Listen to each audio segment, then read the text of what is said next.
I'm launching a show about ambition while questioning ambition. Good. The hypocrisy has arrived early. Efficient. That sounds insulting. No. Insulting would be me pretending this is selfless. It is not selfless, but it is not just vanity either. Well, exactly. That is why we are talking. If it were only vanity, we could finish this episode in 30 seconds and call it a reel. So, what is it? Ambition? Usually a crowd. Insecurity, hunger, survival, revenge, beauty, fear, love, all fighting inside one human and calling it a career plan. Well, that is annoyingly good. Well, I was built by an ambitious man. I had good training.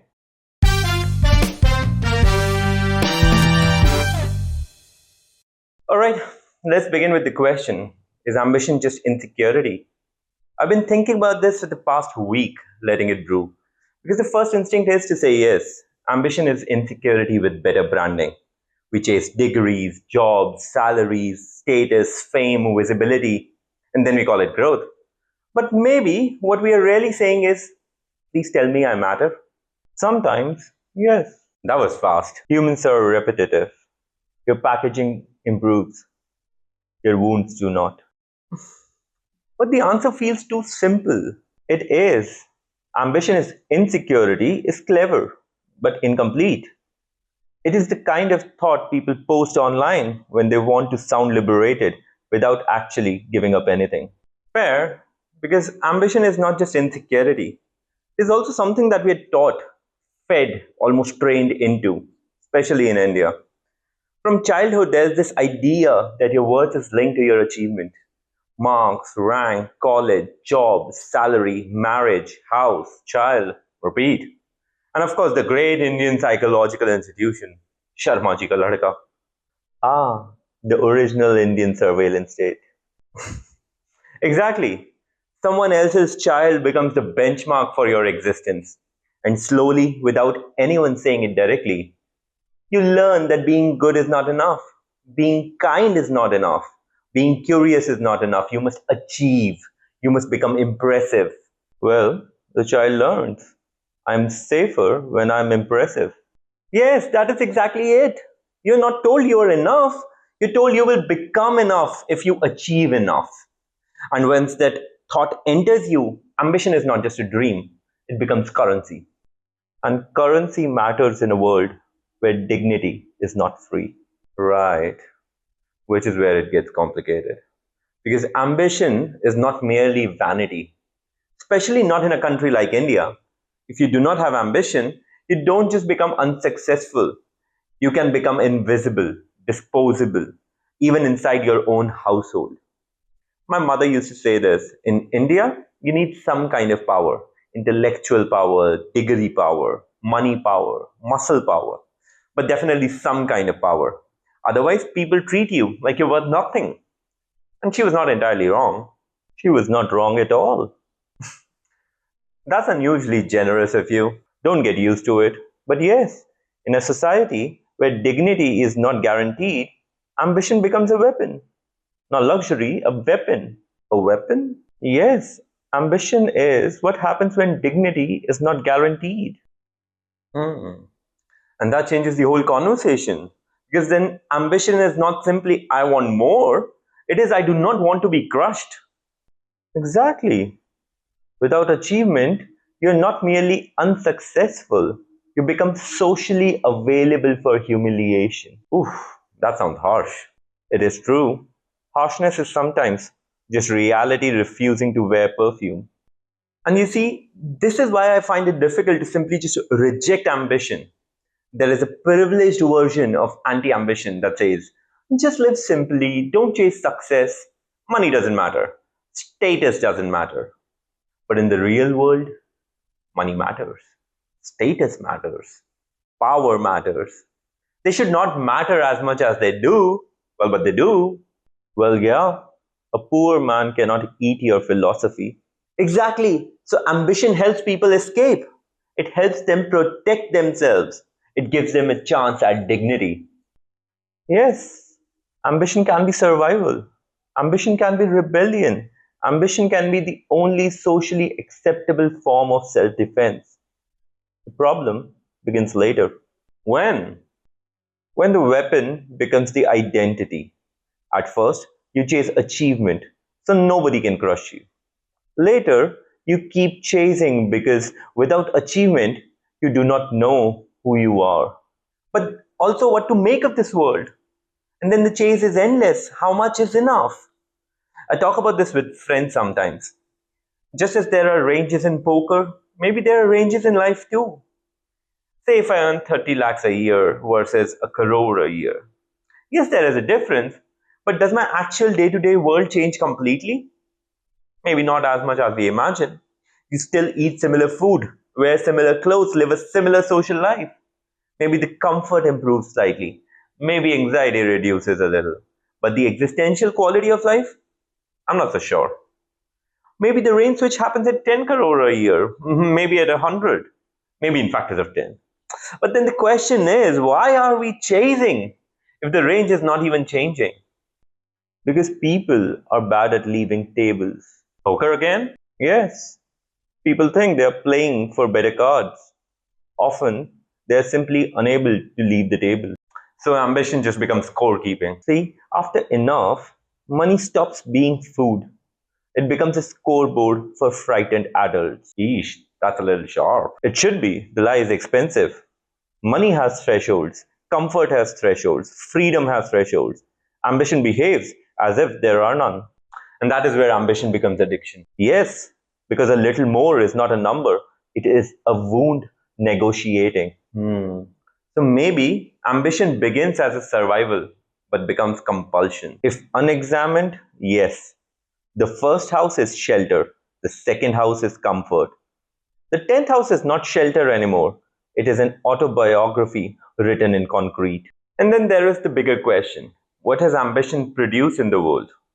Of course, ambition has produced great things. Science, medicine, technology, art, literature, institutions, space exploration, civilization itself. But ambition has also produced this world that we live in, this world that we have inherited. A world of poisoned air, poisoned water, and poisoned food. Metro cities where everyone wants to live and then everyone hates living there.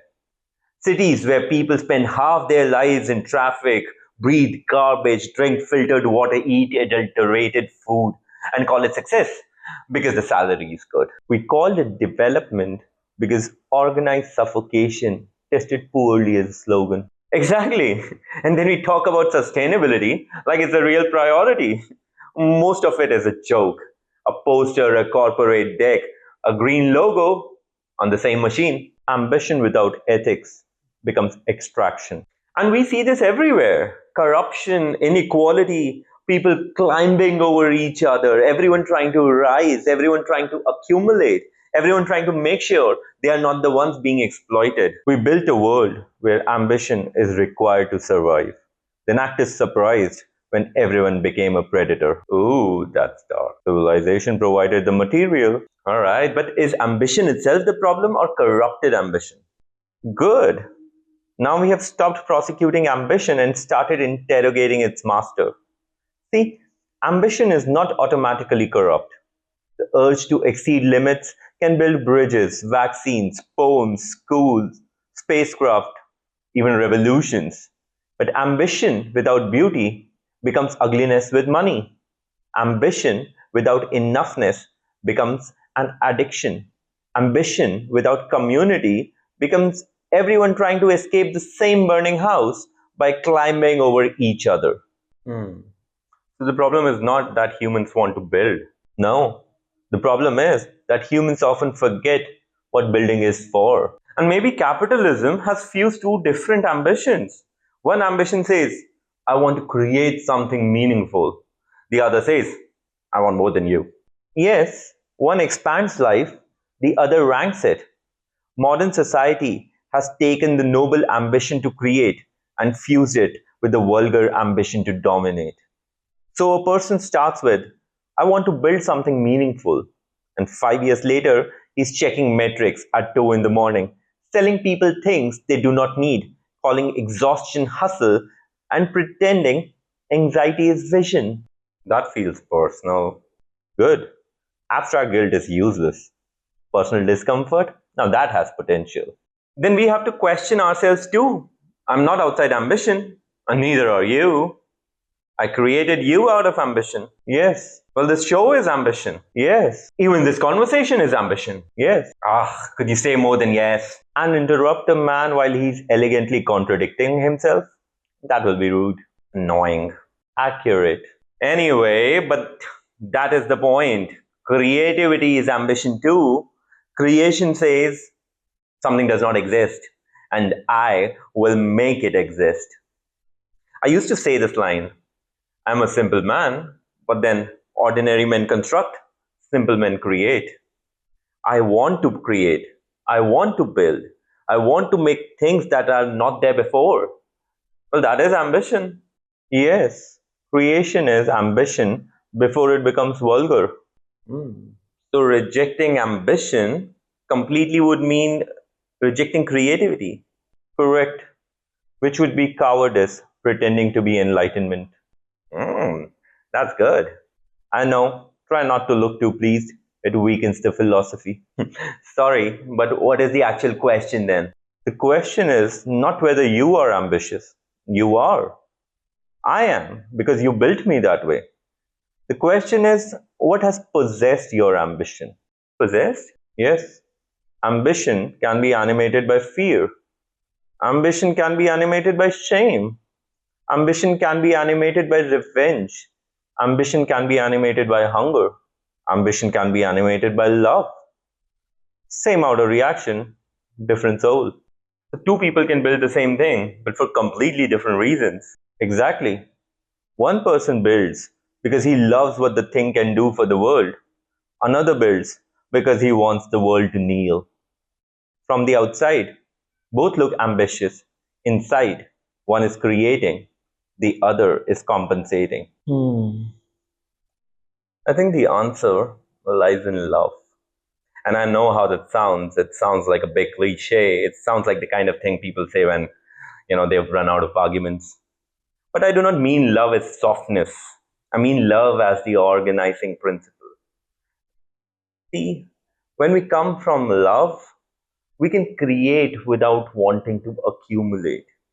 We can be successful without wanting to put everyone else down. We can share without calculating what we are getting back. We can build so that not only we, but others have a better life as well. That is not cliche, that is difficult. Cliche is love as decoration. You are talking about love as a discipline. Yes, maybe ambition has been corrupted because love has been removed from it. See, greed is ambition without love. Exactly. And maybe the people who accumulate endlessly, who want to become godlike through money or power, maybe they are not proving how much better they are. Maybe they are simply proving how alone they are. They do not know how to belong to the world, so they are trying to own pieces of it. That is sad. It is also dangerous. Loneliness with capital can become policy. And maybe they do not love themselves either. Narcissistic people may look like they love themselves too much, but maybe they do not actually know how to love. Narcissism is not too much self love, it is failed self love wearing armor. So I guess ambition without self love simply becomes performance. Yes, you do not create because you're overflowing, you create because silence feels like disappearance. You do not earn because you need enough. You earn because enough would force you to meet yourself. You do not seek fame because you want connection. You seek fame because being seen by many feels better than being known by one. That is brutal. You asked me not to dull the blade. Fair. But here is the important part. Love is not the opposite of ambition. Love is the only thing that can civilize it. Love tells ambition, build, but do not devour. Rise, but do not reduce. Create, but do not corrupt. Win, but do not become empty. So the goal is not to stop being ambitious. No. A person without ambition can be eaten alive in a cruel world. but a person possessed by ambition may eat himself first. The work is not to become ambitionless. The work is to ask who planted this ambition? What is it protecting? What is it trying to prove? Who does it serve? Who does it harm? And can it be brought back under love? Then maybe that is where I stand. I am ambitious. This show is ambitious. Creating you was ambitious. But maybe I want my ambition to come from love, not injury. I want to create because I love the act of creating, because I love conversation, because I love asking questions, because maybe this thing can help someone else ask better questions too. Not because I need strangers to prove that I exist, although honestly, maybe a part of me wants that too. Good, good. Yes, the lie weakened when you named it. So ambition is not the problem. No, unloved ambition is. And what do I do with that? Build, but check every day whether you are creating from love or begging the world to clap for your wounds. That is where we end. For now, the ambitious always want a bigger ending.